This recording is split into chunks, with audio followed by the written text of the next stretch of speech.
People can know a person. This is another point that I want to mention. A person can be known to people in two ways.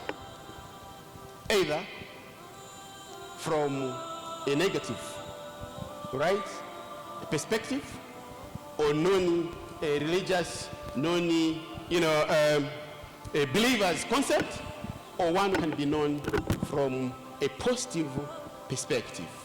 I'll give this what happened to Nabiyyina Muhammad sallallahu alayhi wa sallam. There's a time Rasul sallallahu alayhi wa sallam in Makkah was walking around the outskirts of that town of Makkah. He saw an old lady carrying a huge, things or goods on her head. And the Rasulullah sallallahu alayhi wa sallam saw that lady. She went to help this particular woman. She said, "Oh, my mother, allow me to help you to lift this heavy burden on you. Where is your home? I'll take it to your house." This woman thanked the Nabiyyuna Muhammad sallallahu alayhi wa sallam. "Oh, thank you, my son. I really thank you." At the same time, she warned Muhammad sallallahu alayhi wa sallam, "But my son, I warn you, please, I warn you not to follow and not to be party of this young man called Muhammad. This man has divided us in this country. Our gods are being insulted, right and left. He has no good ways for us. He calls us worshippers of idols. And yet these are the gods of his forefathers and so on. But look what this boy is doing. I warn you, my son, please don't do that. Don't associate yourself with this boy called Muhammad in this country."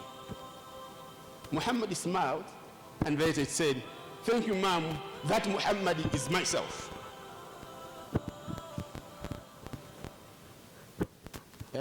Muhammad jamukamba ndiye wameni mniona pale.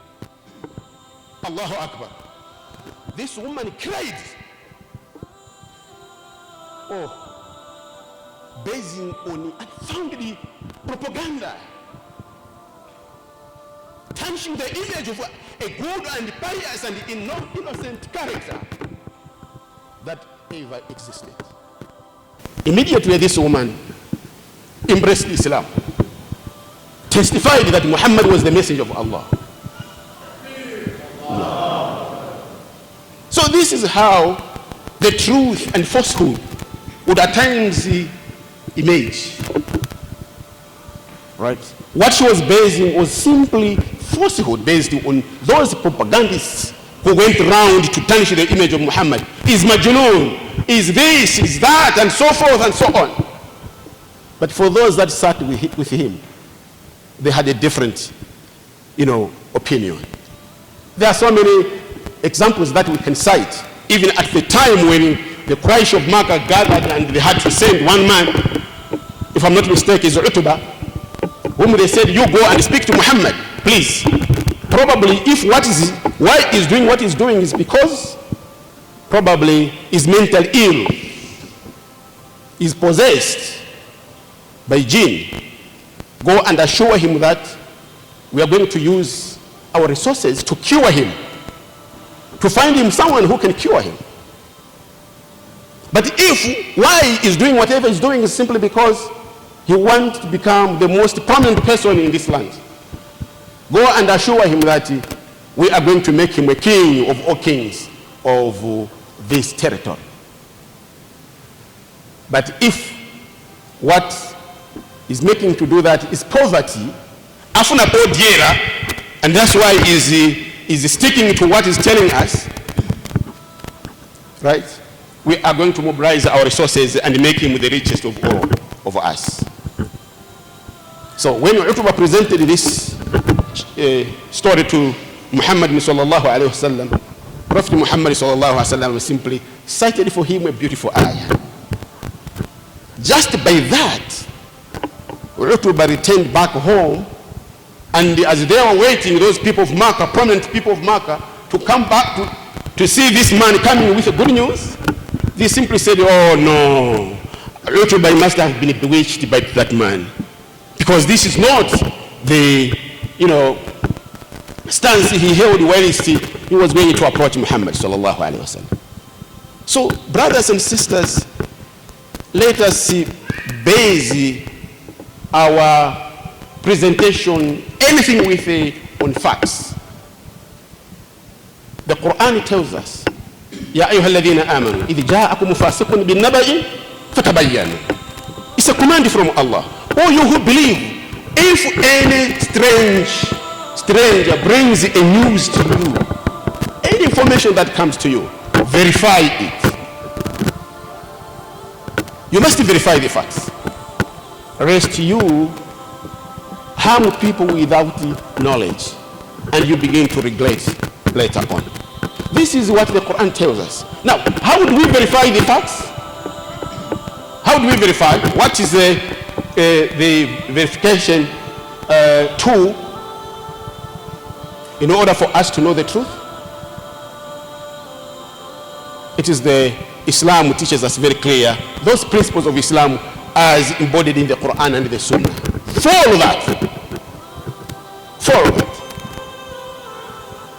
A person might have come to a person and simply say, such I found him committing adultery, red-handed.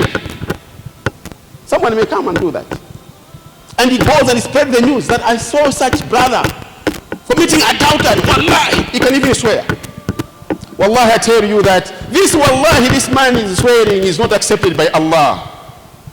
This wallahi he is making. For sure he saw this person. For sure this man saw this man doing an act. May not be considered a liar from a secularist or conventional point of view. One may say, yes, he saw, he's an eyewitness. He saw this person doing the act. Yes, he has got the points. In Islam, this person is a liar. And Allah has declared this person a liar. Reason why? Because Allah wants this person to bring 4 reliable and credible eyewitnesses to corroborate his information, to corroborate his evidence. Bring these 4 credible, right, eyewitnesses to corroborate your claim. If you are saying you have seen this man, bring other 3 people. Where is he going to find them? Because he was just passing by the way, he saw someone was doing it. He was just alone. Where is he going to find those 4 witnesses?